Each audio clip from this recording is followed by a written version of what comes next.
These are my little bracelets. Let me see how small my wrist was. It was so small. That's a tiny baby wrist. It's got my like adoption number and stuff on it. Yeah. See? Oh yeah. Yeah, see, it's got my case number and stuff on it. My name's Jackie, and I'm a clinic administrator for an outpatient diagnostic facility, and I was 3 months old when I was adopted from Korea.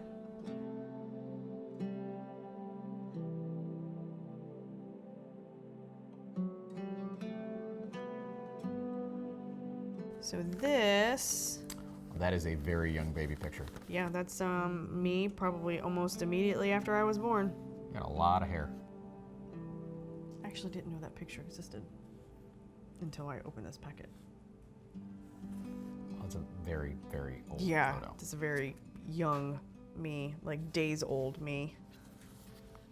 It's weird to look at a picture of myself that's like me days old. It's very strange, right? It has your birth date on it. It's probably the day you were born. Probably. I've always known that I was adopted. My parents have always told me from the beginning, they've never kept it from me. And they told me that I could review the paperwork when I was 10 years old. And we did that. I don't really remember that day, but I've reviewed it again as an adult, and more things have kind of like floated to the surface. Like there's things that I probably didn't understand when I was 10 years old. So it's actually, I've only ever looked at that paperwork twice. Both of my parents are white. They were born and raised in Baltimore, Maryland. So we're kind of a smorgasbord of a family, because I also have two adopted sisters that are Hispanic. I was like 12-ish, I think, and they were 8 and 10. And they were adopted out of foster care. As a family unit, if you put us all together in the same room, my sister, despite the fact that she's Hispanic, actually looks kind of like my dad. So I still look very much like the one that doesn't belong. It's like that matching game. Which one of these doesn't belong here? Yeah, it's me. We lived in Jarrettsville Pike, Maryland, which is about 40 minutes north of the center of Baltimore, and we were out in sticks. We lived in a house that was built in 1901 and still had skeleton keys. And it was a Mennonite community, so there was lots of Mennonites, Amish, all of that horse and buggy type deal stuff. So was really no diversity as far as like cultural. Then we moved here in 1987 to Port Charlotte, Florida. The headline in Port Charlotte, because it was like, oh, I don't know, a town this big, was kind of along the lines of like the fire department helping the women get their cats out of the tree. It still was very little diversity. So this is from Holt. This is the guide for adopted parents and children. It doesn't seem like enough information. Well, this is cool though, what they did. This is like the Korean national anthem. There's the flag. And then national flower song. The national flower of Korea is the Rose of Sharon. Here's the traditional costumes. I did briefly try to teach myself Korean when I was growing up. I want to say I was probably like 10 or 11, and that was abysmal, so I quit doing that. I have a hard time with English. I don't know why I thought learning Korean would be a good idea, but my parents did try.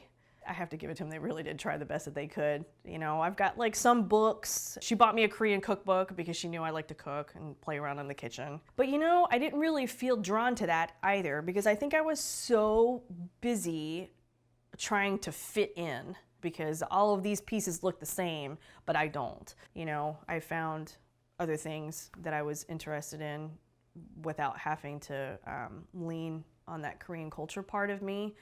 You know, I wish I would have investigated that sooner in life instead of, you know, in my late 30s now. I had to spend some time with the guidance counselor because the kids were just relentless back then. You know, I was the first Asian kid that they had ever seen, and it was like, whoa. Just on the playground, just singing all those songs, you know, and like pulling their face to make it look like mine. And I was young. This was, you know, second, third grade, so I was you know, 7, 8 years old. But I remember sitting there with her in her office and she's like, you know, is it going okay? Do you feel okay? And I'm just like, yeah, it is what it is, you know? And eventually I found when I became more detached from it, like took a more like, you know what? I don't care what you say. This is who I am. This is what I look like. Deal with it and move on. You know, when I took more of that kind of approach, it actually kind of stopped. So like, even though I was not made fun of like after like 3rd or 4th grade, I still kind of carry that a little bit, you know, especially like in those early 20s where you're like trying to figure out who you are, you know. Not so much now, but it affected me in my 20s, even though I wasn't getting any of that kind of negative feedback in my 20s. Still kind of carried it along in a little bag. In high school, that changed a little bit because, you know, Jackie Chan became popular.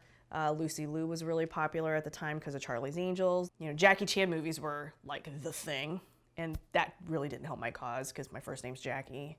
I'm pretty sure that there's people I went to high school with that still don't know my real last name. But my nickname became Chan. I didn't mind it because, you know, like I kind of like Jackie Chan, he's a cool dude. So I was okay with that. But I always got compared to Lucy Liu. That bugged me a little bit because I was like, you know what, she's not Korean, man. I don't even remotely even look like her. So just as much as everybody could be offended by that kind of stuff, I kind of like took it in stride and like, I can make fun of myself, you know. I live in a predominantly white community. If I let that stuff bother me, it would destroy me if I let that stuff bother me. With my mom, I remember, and this is so funny, and God love my mom for doing this, but I was young. I was probably like, I want to say maybe 10 or 12 years old. And we went into the drugstore to get, I don't know if anybody remembers Eckerd's back then, like the, you know, that dime store. So we had gone in there to get something because that was like the only place you could buy toilet paper in Port Charlotte because the town was this big. So we go in there, we're standing in line, and there's this elderly woman standing behind us. I want to say probably like in her 70s. And she's discussing with my mother. She's like, oh, she's so cute and adorable. You know, did your husband bring her home in the war? I remember her saying this, you know, and I'm thinking to myself, like, this lady's weird. What the heck is that all about? You know, looking back on it now, I'm like, I was 10 years old. What war is it exactly that you're talking about? You know, my mom is trying to tell her she's adopted, but this lady is just like not having it. She's like not listening, you know, and my mom's like, no, she's adopted, she's adopted, she's adopted. My husband and I adopted her. And this woman is just going on and on and on about how she thought it was so honorable that my dad brought this poor orphaned baby home from the war. And I remember standing there thinking to myself, what is wrong with this lady? Like, she won't listen to my mom, you know, because this went on for like 15 minutes. And she was so frustrated with this lady. She was like, you know what? My husband had an affair out of wedlock, and this is the baby. We decided to keep it. And man, that shut her right up, you know? And I remember even being like 10 years old, standing in that line, thinking to myself, go mom, you know? Because my mom was just like, she'd had enough. She was like, listen, you know, I'm going to tell you something that's going to shut you up, and we're just going to be done with this, you know? Just kind of like that ignorance and like the way that my mom handled that situation just kind of changed it for me. I was just like, you know what? If I don't approach it with some kind of humor, I'm just going to be angry about this for the rest of my life. So that particular instance, standing in that Eckerd's 10 years old, really left an imprint on my brain. And so that's the way I look at all that. All the cultural differences, what anybody has to say, that's it was born right there. Standing in that line, that's how I look at it all. We have 2 cookbooks that we actually cook out of. They're very dirty because we keep them in the kitchen. But this is the one that my mom got me when I was a little kid. This was in 1993 she bought this. So this is like real traditional stuff. There's no like American fusion food or anything in this. This is very, very, very traditional Korean cooking. When I met Paul, our cousin that is a Korean American adoptee and he's part of our family by marriage, but he introduced me to that group, and like I remember that was a light bulb. This Korean American adoptee Facebook group, and that was when the light bulb came on. I was like, this exists? Like there's a whole community of people that are the same as me. You know, I was perfectly fine being assimilated into American culture and sitting at that American table. I was like, you know, I found a place. I was like happy with that. And so now it's like I have this other layer of stuff that's me, you know? I was like, wow, that's kind of interesting. And it's funny because my boyfriend's kind of embraced it a little bit more than I have, which is interesting.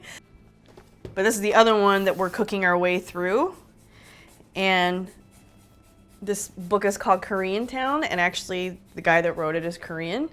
But this is like more street food based. So this one's a little bit more fun to get through, and it's really great because it gives you kind of a history of Korean food. So we actually kind of dove into this one a little bit. So it's pretty good. I never even cracked open that cookbook that my mom gave me when I was a child. There was only like 1 or 2 things that I've ever made out of there, and I never really like read it, you know? But now, like we're like knee deep in the food because we love food. I mean, we love food, any type of food. It doesn't have to be Korean food, it can just be food. So that was a perfect gateway for us, was to kind of like embrace the culture with the food first, and then everything else will kind of fall in place.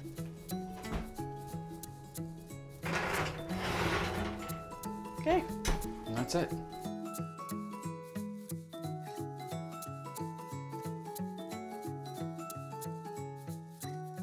My mouth is on fire.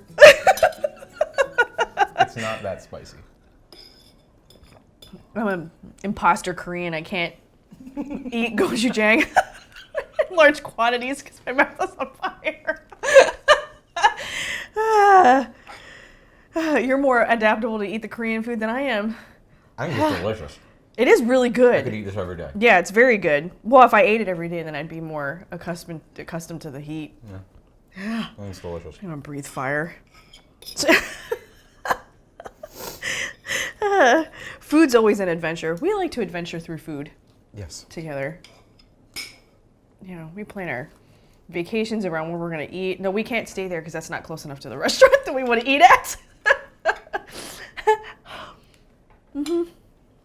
So it's been kind of fun to learn about being Korean that way, you know, and know that there's a whole community of people that I can share it with, and and there's probably somebody else out there that has no idea what it is either.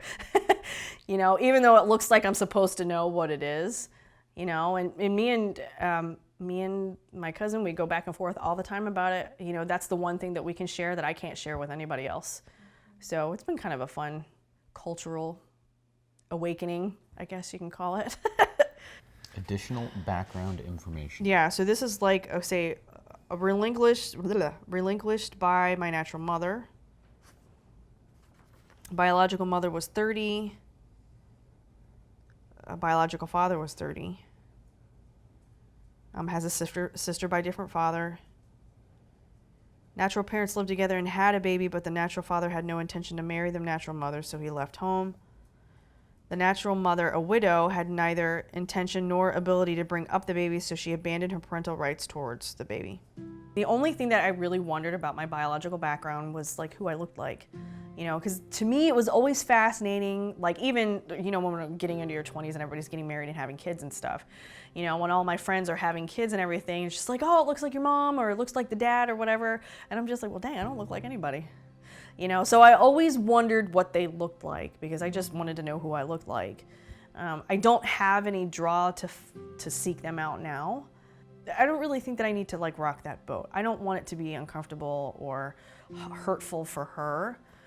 I do have a half sister that is intriguing to me. I think that's kind of dangles a little bit in the back of my head, like, you know, you have like a half sister out there somewhere that like may be wondering about you. She may not know about me. She was born first and given away to family. So she may not know that I exist. You know, and then the other part of it is too, you know, like when I start to think through it and kind of unpack it a little bit, I don't really know that I want to seek her out because I don't want to upset her life. Maybe she doesn't know that she was adopted. Maybe she doesn't know that aunt and uncle were not her real parents. I guess as I've gotten older, that void has shrunk, you know? And of course it's morphed and changed shapes over the years, but that peg to fill that hole is just not the biological family. I think like the cultural side of Korea is more intriguing for me. Like I'm hungry for that more than I'm hungry for not just upsetting somebody else's life, but I may not be in a point in my life where I'm ready to unpack that. That may come way, way, way down the road for me. And when it comes, I'll make that commitment to really do it and like be ready for what lives on the other side of that. But right now, like I just don't feel like I need to do that.